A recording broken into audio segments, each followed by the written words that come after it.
Hello beautiful people, welcome back to my channel. Today we're gonna be talking about how to build your credit. Yeah, those of you who doesn't know what credit is, usually credit score is used in America and in some of the European countries. What is credit score? Credit score is like a scorecard that is used to assess how responsible you are when the money is lent to you. So basically, it's a scorecard that is used to assess how you utilize money when money is lent to you, or how responsible you are when you borrow money. It's a scorecard all the financial institution uses when it comes to investing in real estate. Even when you're renting an apartment, if you want to buy a car, you need to finance that. They do pull your credit. Higher your credit score, the best interest rate you will always get. You will get the best interest rate for all your borrowings if you have a great credit score. So this video is about how to build your credit. This is for the beginners. If you don't have any credit, it's better to have a zero credit than to have below 500 credit score. So if you don't have a credit, this is the procedures you need to go through in order to build your credit. Well, I'm going to be doing a video about those who already have a credit but it's messed up, how to build it back up. But this is just for a beginner. So how do these credit bureau companies calculate your credit score? Payment history measures 35% of the scorecard. Card utilization measures 30% of the scorecard. 15% is length of credit history. 10% of it is the total amount of lines that you have. Last 10 of it is credit inquiries. So if you're looking into building your credit, you have to take into consideration these 5. You take note of these 5 because that's going to help you increase your credit. For a beginner to start building your credit, I recommend you go to your financial institution to ask for a secured card. What is a secured card? Secured card is a credit card that is being secured by your own money. That's what it is.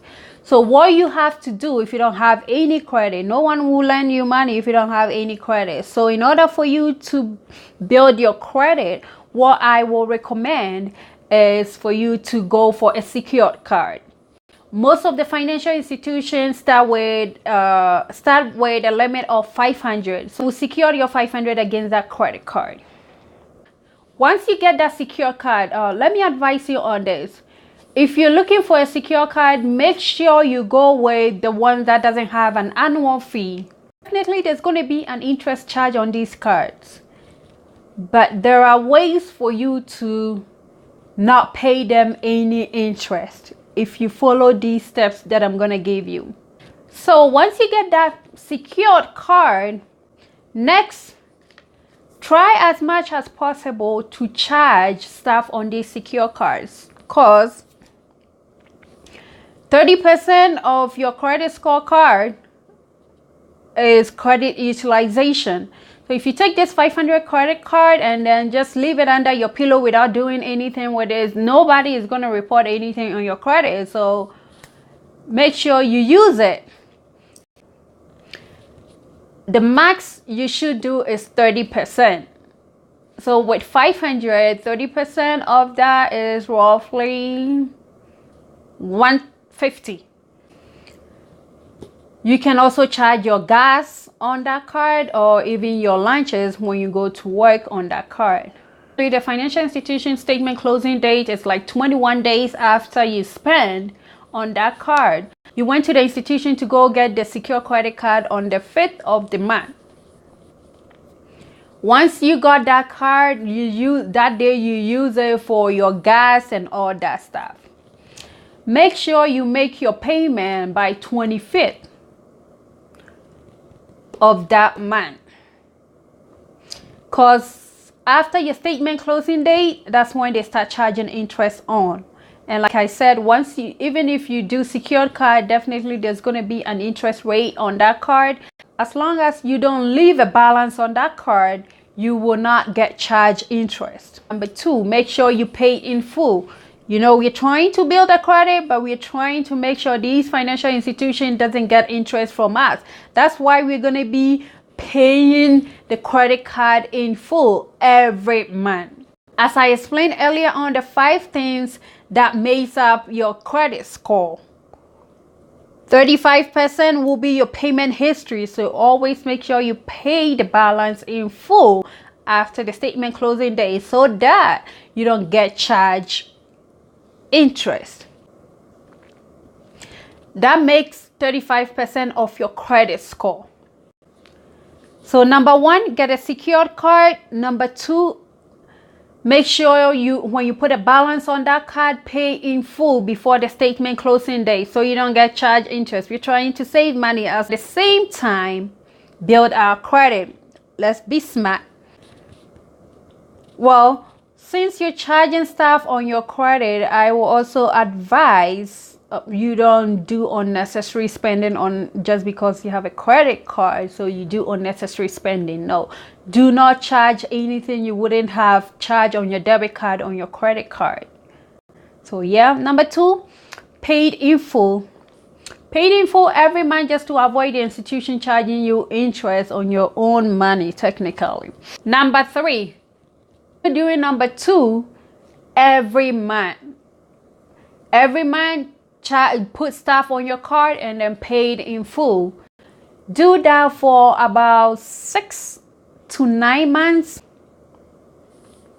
and then you will see some improvement on your credit score. This financial institution will be reporting everything that you do on your credit card to these credit bureaus. Well, you will see some changes. I will say if you follow what I'm telling you, to only spend 30% of your credit limit and always make sure you paid in full before the statement ending date just to avoid interest. If you do this continuously for the next 6 months, your credit score should jump up to like 650, 680. Once you see that score coming up, your next step will be trying to apply for different credit cards. You remember 35% of your credit scorecard comes from your payment history. The next 30 comes from your utilization of the card, and then the next 10% comes from the amount of cards, the amount of lines that you do have. So now that you do have a little bit of score, let's say 650, within that 6 months, you will be eligible for other credit cards. Now that you have a little bit of credit score, it's not that bad and it's not that good. You're right now in the average. If you're in the 650s, you're in the average, which is good. So potential financial institutions will be sending you screening letters for you to come apply for credit cards and stuff like that.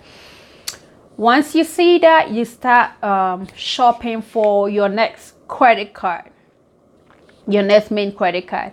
I will advise you go with a financial institution that doesn't charge annual fees on your credit cards. Also, try as much as possible to take advantage of all these rewards that these financial institutions advertise on your credit card. You can get travel rewards. You can get like a percentage, let's say 1.5% on all your spending. So go for that credit card. Try for a line of credit. So now you have a second line and then the third line. So you have your secure credit card, your new rewards credit card, and then open a line of credit. So now you have 3 lines in total. Continue charging staff on these lines. Please do not go overboard and overspend, because now you have about 3 lines and you know very well it's not your money, so you're going to be spending it. Doing that will hurt your credit, and this is not to hurt your credit. This is to help you build your credit to the 700s and then even to the 800s. So, you charge late petty staff. Maybe use one of the lines for your phone bill. So you schedule your phone bills to come off from one of these credit cards. You have one of the credit card to charge your groceries and your gas, and then the line of credit, once in a while you tap in maybe $50, and then within a week or two you put it back in. So keep doing that, and then make sure you pay in full every month. Make sure you charge staff that you would normally charge on your debit cards on these cards, and then turn around and make the payment. And these financial institutions will report it to the 3 credit bureau, which is TransUnion, Experian, and Equifax. So let's track back a little bit. So number 1, go get a secure card. 2, make sure you charge staff on these cards and then pay in full each month. 3, after 6 months, once you see a credit score, try and apply for more credit cards. Number 4, continue doing that until, let's say, the 1 year time. 1 year frame, when you pull your credit, if you're doing all these stuff that I'm telling you, you're probably going to be hitting 720, 740. 740 is considered good, and you will see most financial institutions sending you letters and all that, inviting you to come get this, that. But my advice, if you can contain it, do not apply for more credit. Just keep the ones that you started with, and then make sure you make your payment on time. The following year, what you need to do is to try and get like an installment loan. That means if you want to buy a car or something, you can go apply for a car loan, and that will count as your installment. These credit bureaus do score you based on that 5 things that I told you about: your payment history, your credit utilization, length of credit, total amount of lines that you have, and then the credit inquiries that has been done on your credit report for the past year. They also go by your portfolio, meaning you can have a revolving credit, which is your credit cards and then lines of credit. And then next one will be installment loans. Installment loans will be car loans or personal loans, or even student loans. That counts under installment loan. And then the next big thing will be the real estate. So mortgage loans. These 3 types of loans are what these credit bureaus base your portfolio on. Make sure you make your payment on time, because that takes that account for 35% of your scorecard. So make payment on time if you take any installment loan. Once you do that installment loan for a little while, pay it down, and then it will prepare you for your next big purchase, which could be investing in real estate. Parent out there, help build your teenagers' credit. There is an easy way for you to do this. What you can do is you can do the piggyback ride. The piggyback ride meaning, if you have a very good credit score, you can add your teenager as an authorized user, meaning you will add this person onto the credit card as an authorized user, but they don't take real responsibility of the payment process and everything. You already know what all these credits are, so you're building yours.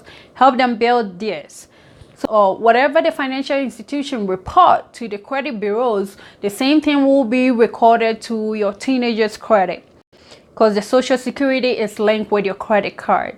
Once you do that, let's say they're 16, you do that for the next 2 years. Once they turn 18, definitely, if you're doing very good on your credit, it will impact their credit too. And then they will have the 800 or even the 700 credit. It's so easy for them to continue to build it because you've already laid down the foundation for them. All they need is to continue making the payment on time and making sure they're spending just below 30% of their credit limit, and then they're good to go. So if you have a good credit, please help your teenagers, lay the foundation for them so that they don't have to struggle to go through all these things. Thank you so much for watching me, and I hope this helped you out build your credit. How to increase your credit will be my next video. Love you guys, and bye.